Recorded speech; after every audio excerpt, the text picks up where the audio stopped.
yang namanya Palestina secara resmi sudah menjadi milik kaum muslimin ketika kunci gerbang Palestina diserahkan oleh penguasa tertinggi gereja makam suci itu ya kepada Umar bin Khattab.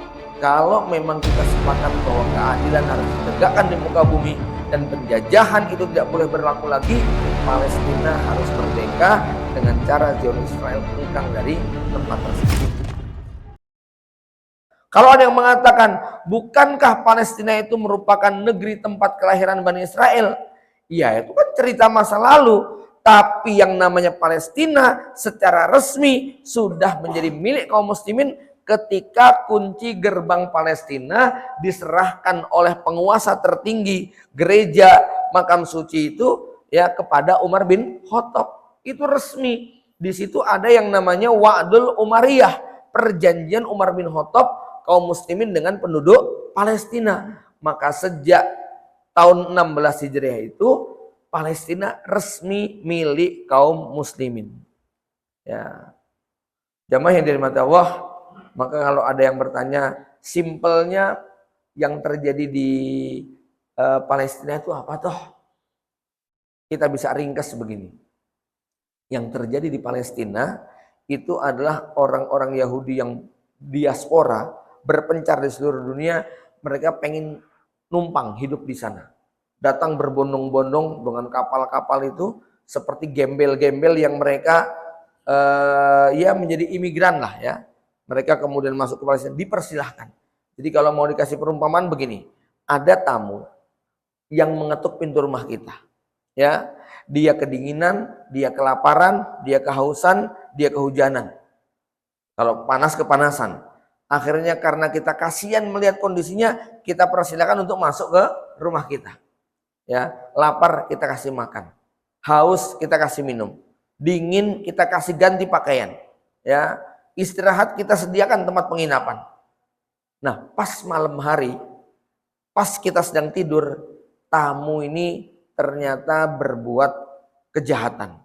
Dia masuk ke dalam kamar kita, dia buka laci lemari kita, diambillah berkas-berkas surat berharga, ada sertifikat tanah, ada BPKB motor dan mobil, ada surat-surat berharga dan sebagainya, itu diambil dan malam itu juga mereka coret nama yang ada di dalamnya, diganti dengan namanya. Lalu ketika bangun pagi, ya kita tersenyum menyapa mereka, tiba-tiba mereka mengatakan, saya minta Anda pergi dari sini. Begitu. Ya. Kita sebagai pemilik rumah terima nggak Pak? Nggak terima. Lalu terjadi keributan. Kita ribut sama tamu nih yang datang kemudian merampas semua aset kita, mencoret mengganti semua nama resmi milik kita. Ya, di Google diganti Palestina jadi Zionis Israel, kan begitu? Ya, nggak ada lagi yang namanya Palestina, diganti dengan Zionis, Israel. Bendera Palestina dicopot semua, ganti bendera Israel. Semua stempel diganti, mata uangnya diganti. Ini yang dilakukan oleh apa? Oleh tamu kurang ajar ini seperti ini. Ya. Nah, ketika terjadi keributan begitu, tetangga pada datang. Gitu Pak. Ada apa ini? Ini loh. Ya. Lalu ceritalah kita yang lagi berantem sama tamu yang ngerampok rumah kita tadi. Lalu tiba-tiba ada tetangga yang komentar begini. Mbok ya sudah, sing damai saja. Mbok gimana kalau rumahnya dibagi dua? Ya, Anda tinggal di luar, tamunya tinggal di dalam. Gitu ya. Itu kira jenengan yang jadi tuan rumah perasaannya gimana Pak? Ya, inilah usul gila ya negara-negara yang menginginkan supaya berdirinya dua negara, Israel dan Palestina berdampingan. Tapi berdampingannya kita tinggal di teras luar, dia tinggal menguasai semua isi di dalam. Kita panas kepanasan, hujan kehujanan, nggak kelaparan, kehausan, nggak ada makanan, nggak ada minuman, karena memang semuanya di dalam, gitu ya.